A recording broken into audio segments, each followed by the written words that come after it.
Au fond, c'est quoi le vivre ensemble qui a été dessiné il y a maintenant quelques années, si on se projette dans 10, 15 ou 20 ans. Et vous voyez, ce que j'ai fait avec les jeunes ce midi, je le revendique. Pas qu'un pot de remerciement après la cérémonie. C'est aussi parce qu'il y a des gens qui ont des choses à dire. Quand vous voyez ce jeune du service civique qui vient des îles et qui me pose la question, mais si c'est indépendant, est-ce qu'il y aura toujours du service civique? Bah, c'est une bonne question. Je pense qu'il est temps maintenant de ne plus éluder toutes ces questions. Moi, je vais être honnête avec vous, je suis frappé de voir que on a passé beaucoup de temps à arrêter une question, la fameuse question qui a été posée lors du référendum. Et après, on a passé beaucoup de temps à définir à qui il fallait poser la question du corps électoral. Puis ensuite, on a passé beaucoup de temps à poser quand est-ce qu'on doit la poser, cette question. C'est toute la mécanique de l'accord, etc.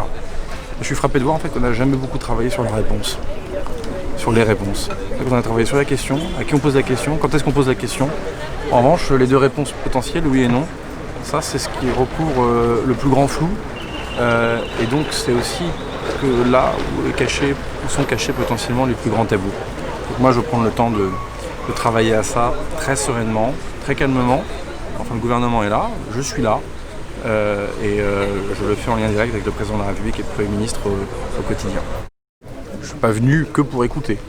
J'avance. C'est-à-dire que j'avancerai avec beaucoup d'humilité, beaucoup de respect, beaucoup d'écoute parce que y a des gens qui militent pour une cause depuis des années, puis des gens qui de l'autre côté militent pour un attachement et à une autre cause aussi depuis des années. Donc je crois que ça mérite moi-même, je suis un militant politique engagé là où je suis et de là où je viens, en Normandie.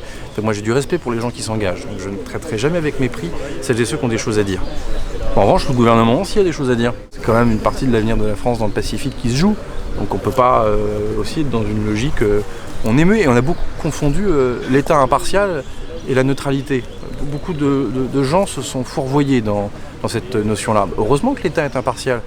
Enfin, lors des élections municipales, si on envoyait le haut commissaire pour faire campagne pour une liste plutôt qu'une autre, vous seriez les premiers, vous journalistes, à critiquer le fait que l'État est partial. Enfin, je veux dire, un des grands principes, c'est que dans des consultations électorales, l'État est impartial. Et le juge, d'ailleurs, qui peut être saisi de contestation électorale, l'est tout autant.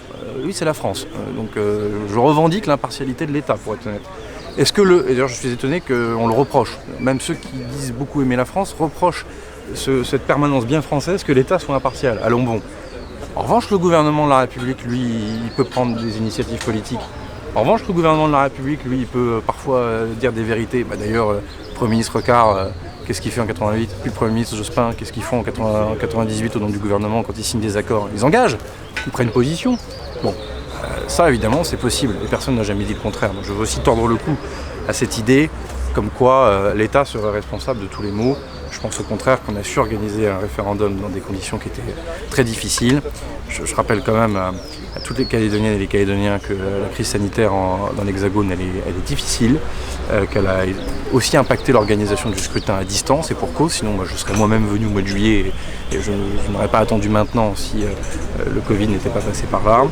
Et puis peut-être aussi un mot quand même pour ce qui se passe sur le terrain terroriste, dans lequel dans l'Hexagone et la France tout entière est ramenée aussi à une réalité triste, cruelle, qui doit nous amener à beaucoup de solidarité. Donc tout ça s'inscrit aussi dans un moment pour le pays et la planète qui est un peu différent.